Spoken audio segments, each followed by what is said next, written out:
এবং pay scale নিয়ে সরাসরি জানব সব সত্যি তথ্য। সম্মানিত শিক্ষক শিক্ষিকাবৃন্দ, অনেক খবরই দেখেছেন, কিন্তু সবকিছুই ভুয়া আপনাদের মনে হয়েছে।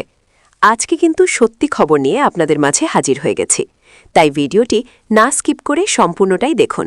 ইনশাল্লাহ আপনাদের অনেক উপকারে আসবে। নবম জাতীয় পে স্কেলের সুপারিশ জমা দেওয়ার চূড়ান্ত সময়সীমা জানিয়েছে জাতীয় বেতন কমিশন। বিস্তারিত ভিডিওতে। চূড়ান্ত তারিখ প্রকাশ। পাশ হল নবম জাতীয় বেতন স্কেল ও পে কমিশনের সুপারিশ। এছাড়াও ১৩ গ্রেডে পূর্ণাঙ্গ তালিকা প্রকাশ। অর্থ উপদেষ্টা এ বিষয়ে যা বললেন বিস্তারিত আলোচনা করার শুরুতে আপনারা যারা এখন পর্যন্ত আমাদের এই চ্যানেলের নতুন সদস্য আছেন, তারা পরবর্তী আপডেট পেতে চ্যানেলটি সাবস্ক্রাইব করে বেল আইকনটি অল করে দিন। নবম জাতীয় পে স্কেলের সুপারিশ জমা দেওয়ার চূড়ান্ত সময়সীমা জানিয়েছে জাতীয় বেতন কমিশন। সংশ্লিষ্ট সূত্রের তথ্য অনুযায়ী আগামী ১০ জানুয়ারির মধ্যে কমিশন তাদের সুপারিশ সরকারের কাছে জমা দেবে। এর আগেও রিপোর্ট জমা দেওয়ার সম্ভাবনা নাকচ করা হয়নি।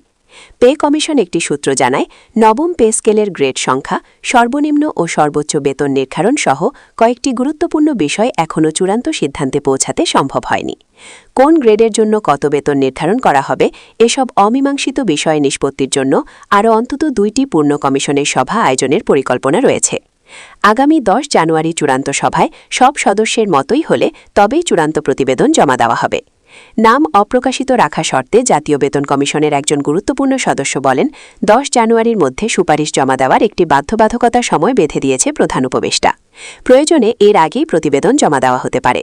পূর্ণ কমিশনের আরেকটি সভা অনুষ্ঠিত হলে নির্দিষ্ট তারিখ জানানো সহজ হবে।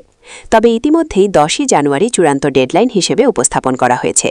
কমিশন সূত্রে জানা গেছে, সরকারি কর্মকর্তা কর্মচারীদের বেতন গ্রেড নিয়ে কমিশনের ভেতরে ৩ ধরনের চিন্তা চলছে। বর্তমানে সরকারি চাকরিজীবীদের জন্য ২০টি গ্রেড বিদ্যমান। কমিশনের অনেক সদস্যরাই মনে করেন, গ্রেড সংখ্যা অপরিবর্তিত রেখে যৌক্তিক হারে বেতন ও ভাতা বাড়ানোই বাস্তবসম্মত।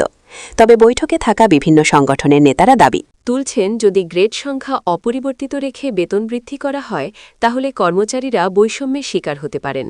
তাই তাদের বৈষম্য দূর করতে হলে অবশ্যই গ্রেড সংখ্যা পরিবর্তন করা বাধ্যতামূলক। বিশেষ করে ১৩টি গ্রেড রাখার বিষয়ে পে কমিশনের সদস্যরা খসড়ায় লিপিবদ্ধ করেছেন। ভিডিওটির এই মুহূর্ত পর্যন্ত এসেও আপনারা যারা এখন পর্যন্ত আমাদের এই চ্যানেলটি সাবস্ক্রাইব করেননি, তারা সাবস্ক্রাইব করে বেল আইকনটি অল করে দিন। এছাড়া কমিশনের একটি অংশ আরও এক ধাপ এগিয়ে গ্রেড সংখ্যা ১৪টিতে নামিয়ে আনার পক্ষে মত দিচ্ছে।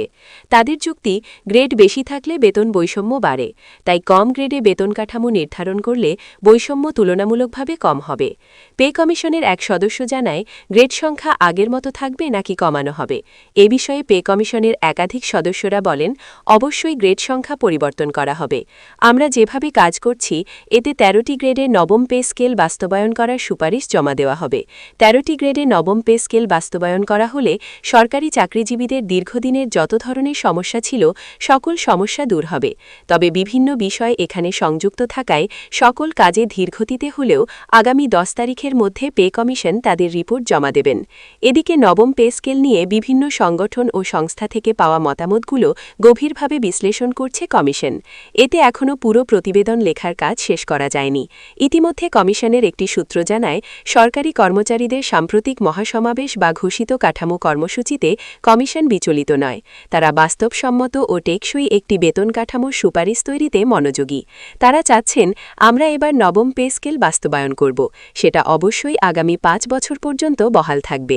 তাই ৫ বছরের আগে যাতে কোনো ধরনের মূল্যস্ফীতির সঙ্গে তাল মিলিয়ে চলতে ব্যর্থ না হয়, সেই বিষয়গুলো লক্ষ্য রেখেই বেতন ৩০০ টাকার কাছাকাছি রাখার নতুন সিদ্ধান্ত নেওয়া হচ্ছে। তো বন্ধুরা, যারা এখনও সাবস্ক্রাইব করেননি, তারা সাবস্ক্রাইব করে বেল আইকনটি অল করে দিন। অর্থ উপদেষ্টা ও পে কমিশন চাচ্ছেন, যাতে নবম পে স্কেল বাস্তবসম্মত ও কর্মচারীরা তাদের নিজ নিজ অবস্থান থেকে আর্থিকভাবে শক্তিশালী ও স্বাবলম্বী হয়।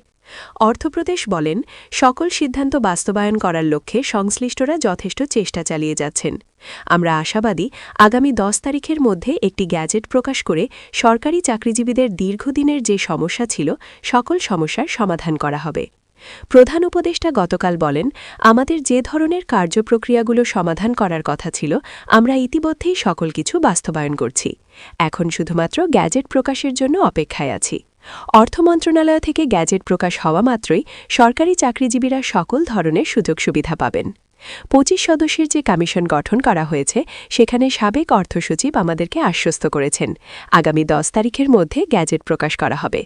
তিনি বলেন, আমাদের এবারের নবম পে স্কেল এমনভাবে প্রতিযোগিতামূলকভাবে তৈরি করা হয়েছে যেখানে থাকবে না কোনো ধরনের বৈষম্য এবং কর্মচারীদের অর্থনৈতিক সমস্যা। কেননা কর্মচারীরা আর্থিক দিক থেকে ক্ষতিগ্রস্ত হলে সরকারি চাকরিজীবীদের মাঝে ব্যাপক সমস্যা তৈরি হবে। তাই তাদের অর্থনৈতিক সমস্যা দূর করে নবম পে স্কেল বাস্তবায়ন করাই হবে পে কমিশনের অন্যতম লক্ষ্য। আজকের এই ভিডিওটিতে আমি বিস্তারিত আলোচনা করলাম। আশা করি ভিডিওটি থেকে অনেক উপকার পেয়েছেন।